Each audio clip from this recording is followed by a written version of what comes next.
Try not to mention you're my wife tonight, Thomas whispered as the elevator doors opened onto the 32nd floor ballroom. Some of the investors prefer a certain image. I stared at him for a moment, certain I had misunderstood after 42 years of marriage. But Thomas had already adjusted his tuxedo cufflinks and stepped forward beneath the crystal chandeliers without looking back at me. I followed him slowly into the charity gala, the soft piano music blending with the low hum of wealthy conversations and champagne glasses clinking against silver trays. Manhattan glittered beyond the towering windows, the skyline glowing against the dark November sky, but all I could focus on was the strange tightness in my chest.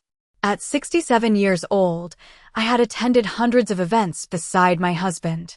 Fundraisers, corporate dinners, holiday galas, retirement celebrations. Yet that night, for the first time, I felt like an unwanted guest standing beside my own life. I had spent nearly 2 hours getting ready in the suite upstairs. I curled my silver blonde hair carefully and wore the navy silk gown Thomas once said made me look elegant. The pearl earrings had belonged to my mother. The wedding ring on my finger had not left my hand since 1981. But as we entered the ballroom, Thomas barely glanced at me. "Stay near the back for a while," he muttered quietly. "Most of the executive team is here tonight." His words landed softly, but they cut deeper than shouting ever could. I watched him immediately straighten his posture as several younger executives approached. Men in tailored black tuxedos shook his hand while women in sleek designer gowns laughed politely at his jokes. Thomas smiled easily for them. Confident, charming, important. The same man who had barely spoken 3 sentences to me during the drive into the city. I stood beside one of the marble columns near the edge of the ballroom and wrapped my fingers around a glass of sparkling water I no longer wanted. No one introduced themselves to me. A few people offered polite smiles before looking away. Others assumed I was part of the catering staff or perhaps someone's elderly relative invited out of obligation. Across the room, I noticed a young brunette woman touch Thomas lightly on the arm while laughing at something he said. Sophie Reynolds. I recognized her from company photos. Vice President of Public Relations. 38 years old. Sharp. Ambitious.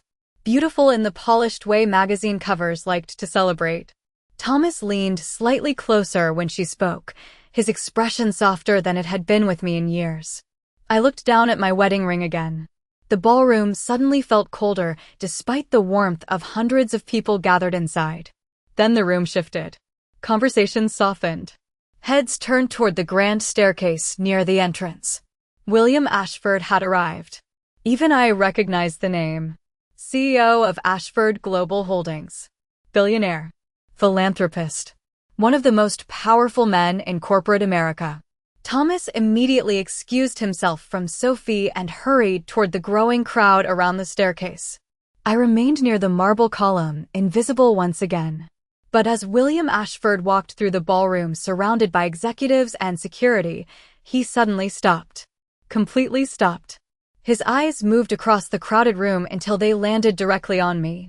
His expression changed instantly. Shock first. Then recognition. Then something far more personal. Slowly, he stepped away from the crowd and began walking toward me while the entire ballroom fell silent. Thomas turned around just in time to see it happen. And for the first time that night, my husband looked afraid. The silence inside the ballroom stretched so long that even the piano player seemed uncertain whether to continue. William Ashford walked toward me with calm, deliberate steps while dozens of executives watched in confusion. I could hear soft whispers ripple through the crowd behind him. Thomas stood frozen near the center of the ballroom, his champagne glass still in his hand, but the confidence he carried earlier had vanished completely. William stopped directly in front of me. Up close, he looked older than the magazine photographs. His dark hair had turned silver at the temples, and faint lines framed his eyes, but there was nothing uncertain about the way he looked at me. "Evelyn Carter," he said quietly, almost as if he could not believe I was standing there. "After all these years." I tightened my grip around the stem of my glass. "Mr. Ashford," I answered carefully. "I did not expect you to remember me." A faint smile crossed his face. "Remember you," he repeated softly. I spent 15 years trying to find you.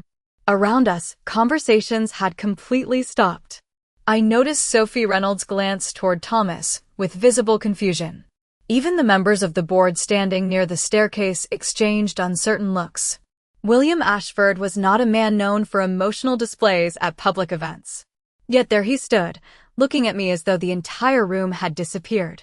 Thomas finally forced himself forward through the crowd. "William," he interrupted quickly with a strained laugh. "I had no idea the two of you knew each other." William did not even look at him immediately. His attention remained on me. "Know each other," he said. "Thomas, your wife practically built the foundation of my first company." The words hit the ballroom like shattered glass. I felt my stomach tighten instantly. Thomas gave a short, nervous laugh that sounded painfully artificial. "I think you may be exaggerating a little," he replied. "Evelyn worked briefly in finance years ago before we started our family." Briefly. The word lingered in my mind with quiet bitterness. 23 years of late nights. Research reports spread across dining room tables. Handwritten projections taped beside our kitchen calendar. Endless weekends helping Thomas prepare presentations while caring for our son at the same time. Reduced to briefly. William finally turned toward him, and the warmth disappeared from his expression. "No," he said calmly. "I am not exaggerating." He looked back at me again. "Your market recovery strategy in 1993 saved my company from collapsing during the recession. I still have your original notes." I could barely breathe for a moment. I had not heard anyone mention those years and decades. Not since Thomas convinced me to leave the industry after our son was born. Back then, he told me our family needed stability. He said one ambitious career and a marriage was enough. I believed him because that was what women of my generation often did. We supported. We adjusted. We disappeared quietly behind successful men. Thomas shifted uncomfortably beside us. "William, perhaps this is not really the time for old business stories." But William ignored him entirely. "Do you know," he continued, still speaking directly to me, "that I used one of your forecasting models less than 6 months ago during the Singapore acquisition?" My heart gave a small painful ache. Somewhere deep inside me, beneath years of silence and routine and polite dinners, a part of myself stirred awake for the first time in decades. I looked around the ballroom then. The investors who had ignored me earlier were staring now with open curiosity. Sophie Reynolds lowered her eyes. Thomas loosened his collar slightly, his face pale beneath the ballroom lights. William extended his arm toward me gently. "Would you walk with me for a moment?" he asked. "There is something I have wanted to say to you for a very long time." The ballroom slowly came back to life behind us as William guided me toward a quieter hallway outside the main reception area. Thick cream-colored carpet softened our footsteps, while the distant sound of piano music faded behind the closed doors. For several seconds, neither of us spoke. I felt strangely unsteady, as though the evening had shifted into someone else's life without warning. William finally stopped near a long row of windows overlooking the city. Yellow taxi lights moved like streams of gold far below us, and for a moment I focused on them simply to steady my breathing. "You disappeared," he said quietly. "One day you were leading strategy meetings, and 6 months later nobody could reach you anymore." I gave a faint smile that carried no real humor. Life changed. William studied me carefully. "No. Someone changed it for you." His words settled heavily between us because they were true. I looked down at my hands resting against the silver clutch purse I had carried all evening. The same hands that once filled notebooks with projections and expansion models during the early years of corporate finance. I had not thought about those years in a very long time. Not because I forgot them. Because remembering hurt too much. "Thomas always said leaving work was my decision," I said softly. William remained silent, waiting. That alone felt unfamiliar. Most people interrupt older women halfway through a sentence. "When our son was born," I continued, "Thomas told me his career was finally taking off and that one parent needed to be fully present at home. He said I was better with people, better with family, better at creating stability." I let out a small breath. Back then it sounded reasonable.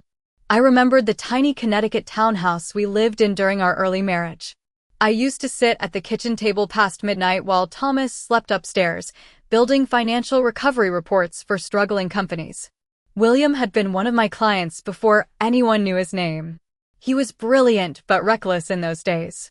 Ambitious in the way young men often are before failure humbles them. I had helped restructure his first investment group during the recession of 1993. 3 weeks later, he called me at home just to say the company survived. I still remembered standing beside the refrigerator holding the phone while our baby cried upstairs. "You saved us," he had said back then. But life moved quickly after that. Thomas earned promotions. We moved into larger homes. Country clubs replaced tiny apartments. Charity galas replaced late-night strategy sessions. Somewhere along the way, people stopped asking what I thought and started asking what dessert I planned to serve at Christmas. "I tried to contact you after the merger in '98, William said carefully. "Thomas told everyone you were no longer interested in business." I blinked slowly. "He said that?" William nodded once. "He told people you wanted a quiet life away from corporate stress." A strange sadness settled over me then, because part of me realized Thomas may have repeated that story for so many years that he actually believed it himself. It is easy to rewrite a woman's history when she spends decades staying quiet. I looked back through the ballroom doors where Thomas stood speaking anxiously with several executives. Sophie Reynolds remained beside him, but now she watched him differently. Less admiration. More uncertainty. William followed my gaze. "Do you know what your husband said about you tonight before I arrived?" he asked. My chest tightened slightly. "No," William's expression darkened almost imperceptibly. "He told one investor you preferred staying out of professional conversations because financial discussions confused you." I felt absolutely still after hearing that. Not angry. Not shocked. Just tired in a way that reached somewhere deeper than exhaustion. I stared through the glass windows at the city lights again and quietly removed my wedding ring for the first time in 42 years. For several seconds, I simply stared at the wedding ring resting quietly in my palm. The gold looked smaller somehow beneath the hallway lights, worn smooth after decades on my hand. I remembered the afternoon Thomas slipped it onto my finger in a tiny church outside Hartford. We had been 25 years old and broke enough to split one slice of pie at the diner afterward because we could not afford to. Back then, Thomas looked at me as though I was the center of every room. Or maybe I only believed he did. William did not pressure me to speak. He stood beside the windows with the patience of someone who understood silence carried its own kind of grief. Behind us, the ballroom doors opened briefly as two executives stepped into the hallway laughing about market forecasts before quickly falling quiet when they noticed us. They returned inside almost immediately. I slipped the ring into my clutch purse carefully. Not dramatically. Not angrily. Just quietly. Like placing something fragile back where it belonged. I used to love this world, I admitted after a while. The strategy meetings. The pressure. Solving impossible problems before sunrise. A faint smile touched William's face. "You were better at it than most people twice your age." I shook my head gently. "That was a very long time ago." "No," he replied calmly. "It was a very long time ago for everyone else. Not for you." His words unsettled me because somewhere deep inside I realized he was right. The woman I used to be had not disappeared completely. She had simply been buried under years of polite dinners, charity committees, and carefully folded table linens. I thought about the first time Thomas corrected me in public. We had attended a dinner party in Boston nearly 30 years earlier. Someone asked my opinion about an investment strategy, and before I could answer, Thomas laughed lightly and said, "Evelyn pretends she misses finance, but she is much happier planning garden parties these days." Everyone laughed politely. Including me. It seemed harmless at the time. Just a husband teasing his wife. But after that came smaller things. He stopped introducing me by my profession. Then he stopped mentioning I ever had one at all. By the time we moved to Manhattan, people knew me only as Thomas Carter's elegant wife. I slowly became decorative. Pleasant. Forgettable. "Do you know what the saddest part is?" I asked quietly. William looked at me carefully. I defended him for years. Even in my own mind.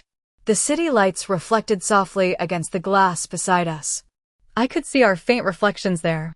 A powerful billionaire in an immaculate tuxedo standing beside a silver-haired woman whose entire life suddenly felt unfamiliar to her. I told myself marriage required sacrifice, I continued. I told myself supporting his success meant we both succeeded. My throat tightened slightly, but I kept my voice steady. But somewhere along the way, Thomas stopped seeing me as a partner. And I kept pretending not to notice. William lowered his voice. Successful men are often applauded for ambition. Women are expected to disappear gracefully beside them. That sentence settled into me with painful accuracy. Across the ballroom, applause suddenly erupted near the stage where the evening presentations were beginning. Through the glass doors, I saw Thomas standing beside Sophie Reynolds again. She leaned toward him to say something, but his attention remained fixed entirely on the hallway where I stood. For once, he looked uncertain instead of polished. William reached into the inside pocket of his jacket and carefully removed an old cream-colored folder worn slightly at the edges. He handed it to me gently. I opened it slowly and felt my breath catch. Inside were copies of my original handwritten projections from 1993. My notes. My calculations. My signature at the bottom of every page. 30 years of silence collapsed in an instant as I stared at proof that I had once mattered far more than anyone allowed me to believe. My fingers trembled slightly as I turned the brittle pages inside the folder. I recognized every line immediately. The blue ink. The handwritten revisions squeezed into the margins at 2 o'clock in the morning while our infant son slept in the next room. There were coffee stains on one corner from the old ceramic mug I used to keep beside my calculator. I had forgotten about that mug. Funny how memory works. Sometimes entire decades disappear until one small detail pulls them back into focus all at once. You kept these? I asked quietly.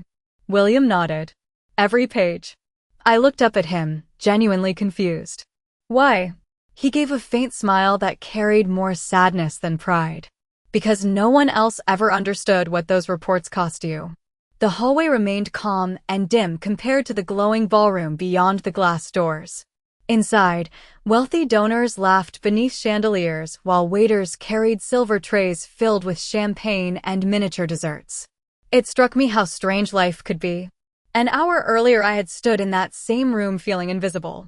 Now I held proof that the most successful years of my husband's career had been built partly on work no one even knew belonged to me. William leaned lightly against the windows overlooking the city.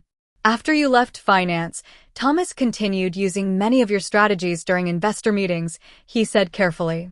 At first I assumed the two of you worked together privately. A hollow feeling settled inside my chest. We did, I admitted softly. At least in the beginning. I remembered evenings in our old Connecticut home when Thomas would bring home presentation drafts for me to review. He always framed it as partnership. You explain things better than anyone, he used to say while placing folders beside my dinner plate. I believed helping him succeed meant we were succeeding together. Sometimes I rewrote entire proposals overnight while he slept upstairs. Then he would deliver them at meetings the next morning. People praised his instincts, his intelligence, his vision. Eventually, even I stopped correcting them. William watched me carefully before speaking again. Do you know why I really came tonight? I shook my head once. The board is restructuring several divisions next quarter. We are opening a new strategic advisory branch in Chicago. I frowned slightly, unsure where the conversation was leading. And your name came up 6 months ago during an internal review. I stared at him in disbelief. William continued calmly.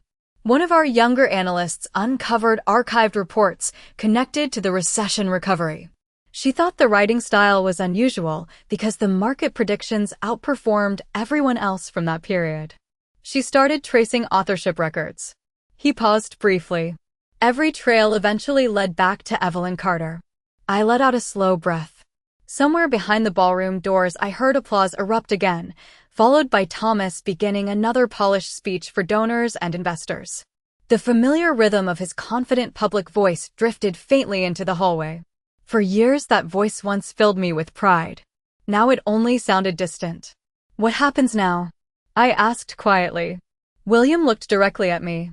That depends entirely on what you want. I almost laughed at the unfamiliarity of the question. What I wanted. Women my age were rarely asked that anymore. We were expected to adapt gracefully to everyone else's needs. Children, husbands, grandchildren, retirement schedules, charity committees. We disappeared politely while pretending not to notice. William stepped closer and lowered his voice. Evelyn, there are people in that ballroom tonight who built careers using ideas you developed before most of them even graduated college. My throat tightened unexpectedly. I am 67 years old. And, he replied immediately, your mind did not expire. I looked down at the worn papers in my hands again. For decades, Thomas had carefully reduced my world until even I began believing I belonged only at the edges of important rooms. But standing there beside the windows of a Manhattan ballroom, holding proof of the woman I used to be, I felt something return to life inside me so quietly that at first I almost mistook it for grief. William and I returned to the ballroom just as the evening dinner service was beginning. Round tables covered in ivory linen filled the enormous room beneath cascading chandeliers, and soft jazz drifted through hidden speakers overhead. The staff moved gracefully between guests carrying plates of filet mignon, roasted asparagus, and glasses of California Cabernet worth more than my first monthly mortgage payment back in 1986. Yet the moment we stepped inside, I felt the atmosphere shift again. People noticed us now. Not with pity or polite indifference, but with curiosity. Several executives glanced toward me before quickly lowering their voices to whisper among themselves. Thomas stood near the stage beside Sophie Reynolds, smiling too broadly while speaking with two board members from Atlanta. But the instant he saw William walking beside me, his expression tightened almost imperceptibly. I recognized that look. It was the same expression he wore whenever something slipped beyond his control. Evelyn, he said as we approached, his voice warm in the overly polished way people use when performing for an audience. There you are. I was beginning to worry. I almost admired how naturally the lie came to him. 30 minutes earlier, he had wanted me hidden behind marble columns and floral arrangements. Now he reached lightly for my elbow as though we were the perfect couple appearing in a holiday catalog. I stepped back before he could touch me. The movement was small, but I saw Sophie notice it immediately. William glanced toward the reserved table near the front of the ballroom. I asked Evelyn to join the executive table for dinner, he said calmly. Thomas blinked once in surprise. The executive table? William nodded. I believe that is where she belongs. Sophie lowered her wine glass carefully, suddenly very interested. In the tablecloth. Thomas forced out a laugh. Well, tonight is primarily for senior leadership and investment partners. Exactly, William replied. The silence that followed felt sharp enough to cut through crystal. A few nearby executives pretended not to listen while listening very carefully. Thomas finally smiled again, though the strain behind it was becoming obvious. Of course, he said lightly. If Evelyn is comfortable with that. Comfortable. Another word he had used for years whenever he wanted to make my world smaller. Comfortable staying home. Comfortable avoiding travel. Comfortable letting him handle financial decisions. Comfortable remaining quiet during business dinners because the conversations might become too technical. I used to mistake limitation for kindness. William pulled out a chair beside his own at the executive table. Several board members immediately stood to greet him, but this time they greeted me too. A gray-haired investor from Dallas shook my hand respectfully. Mrs. Carter, he said, William has been telling us about your market recovery models. Extraordinary work. I noticed Thomas standing several feet away, watching the interaction with visible discomfort. For decades, he carefully controlled how people perceived me. Tonight, that version of me was unraveling right in front of him. Dinner conversations soon turned toward corporate expansion, interest rates, and upcoming acquisitions. Instinctively, I listened quietly at first, the old habit of silence still deeply rooted inside me. Then one executive mentioned concerns about Midwest retail volatility over the next fiscal year. Without thinking, I spoke. Consumer hesitation is temporary, I said calmly. But secondary housing markets in Illinois and Wisconsin are stronger than analysts realize because remote work permanently shifted migration patterns after the pandemic. The table went completely still. Every face turned toward me. I almost apologized automatically. Years ago I would have. But before I could say another word, William leaned back in his chair with the faintest smile. Please continue, Evelyn. Across the ballroom, Thomas stared at me as though he no longer recognized the woman sitting at that table. And perhaps for the first time in many years, neither did I. The conversation at the executive table shifted after that. It no longer felt like wealthy donors entertaining themselves over expensive wine and carefully rehearsed networking smiles. Now people were listening with genuine attention. One investor from Boston asked for my opinion about commercial real estate instability. Another executive wanted to know whether I believed remote banking would continue replacing physical branches in suburban markets. The questions came naturally after that, one after another, and to my own surprise the answers came just as easily. It felt less like remembering and more like waking up. Numbers, patterns, long-term projections. They still live somewhere inside me after all these years. I noticed several younger analysts nearby quietly taking notes while I spoke. William remained mostly silent beside me, occasionally watching me with an expression that looked almost satisfied. Not because he had rescued me. Because he already knew who I was long before anyone else in that ballroom bothered to notice. Across the room, Thomas had become increasingly restless. He laughed too loudly at conversations that were not particularly funny and checked his phone every few minutes without really reading it. Sophie Reynolds stayed near him, but the easy chemistry they displayed earlier had completely disappeared. I caught her studying me several times throughout dinner with an unreadable expression. Not hostility exactly. More like someone suddenly realizing an entire story had been missing important chapters. Dessert arrived shortly before the evening presentations resumed. The ballroom lights dimmed slightly while a large screen behind the stage displayed the company logo in gold lettering. Thomas was scheduled to introduce the expansion initiative for the next fiscal year, something he had been preparing for over 6 months. Usually these moments energized him.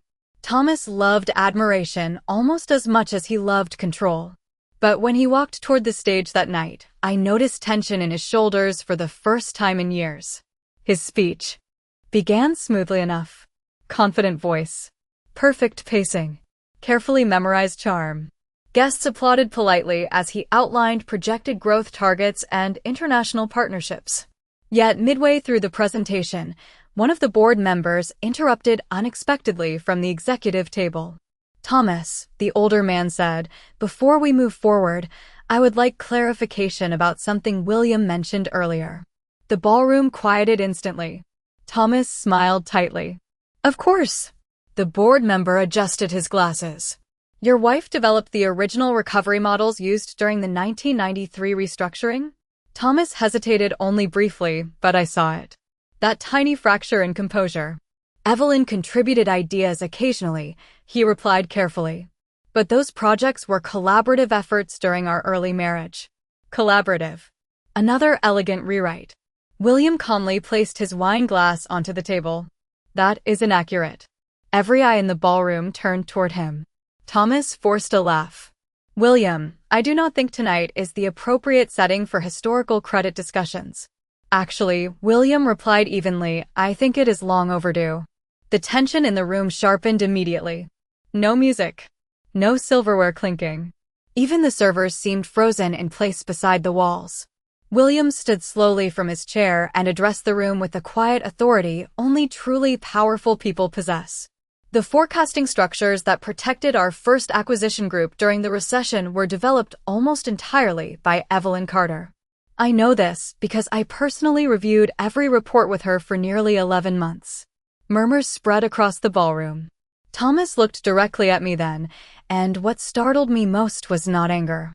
It was fear. Real fear. Because for decades he controlled the narrative of our marriage simply by speaking first while I remained silent.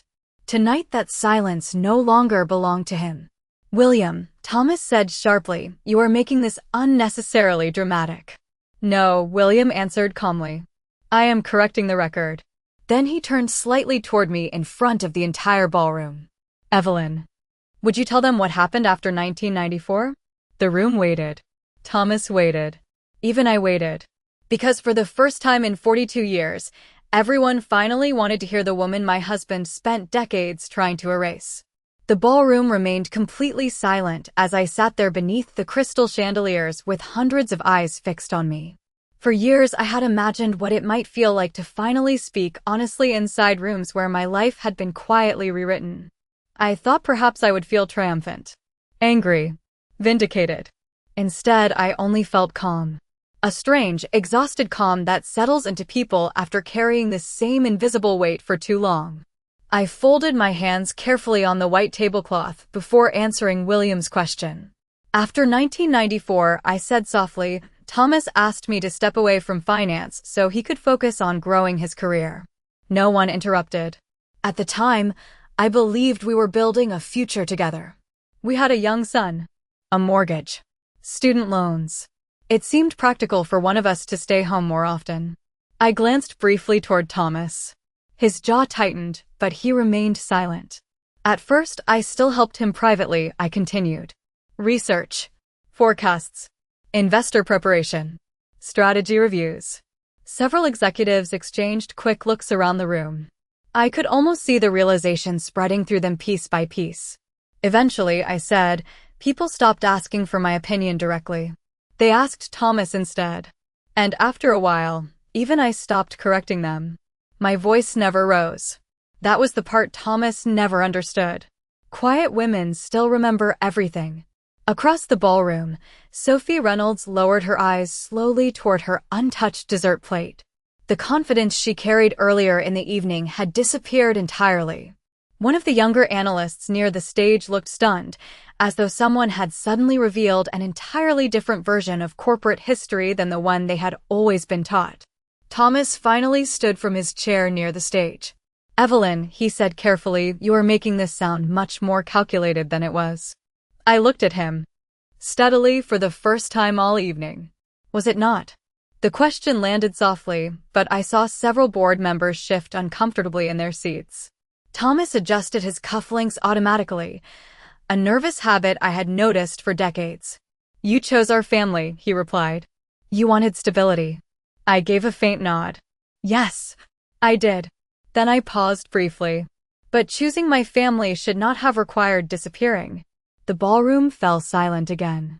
Thomas opened his mouth as though preparing another polished explanation, but no words came out this time. Because there are moments when people realize the version of events they repeated for years no longer sounds believable even to themselves.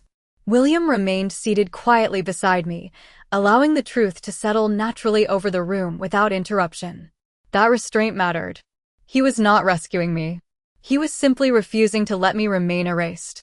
One of the senior board members finally cleared his throat. Mrs. Carter, he said respectfully, if even half of what William described is accurate, then your contribution to several early expansion models was extraordinary. I almost smiled at the phrasing. Contribution. Such a careful corporate word for decades of unpaid intellectual labor hidden beneath marriage. Thank you, I answered politely. Another executive leaned forward slightly. Have you remained involved in market analysis at all over the years? Thomas immediately looked toward me, and I recognized the expression instantly. Warning.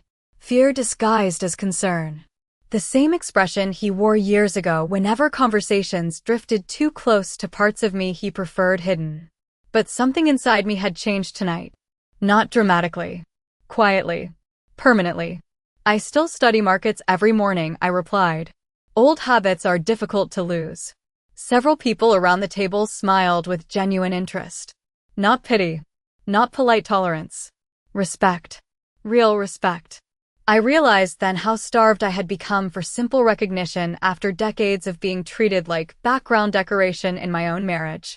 Thomas slowly sat back down in silence while conversations around the ballroom began shifting away from him and toward me. And for the first time in many years, my husband understood exactly what it felt like to become invisible. 3 months later, I stood once again beneath crystal chandeliers overlooking the Manhattan skyline. But this time I arrived alone.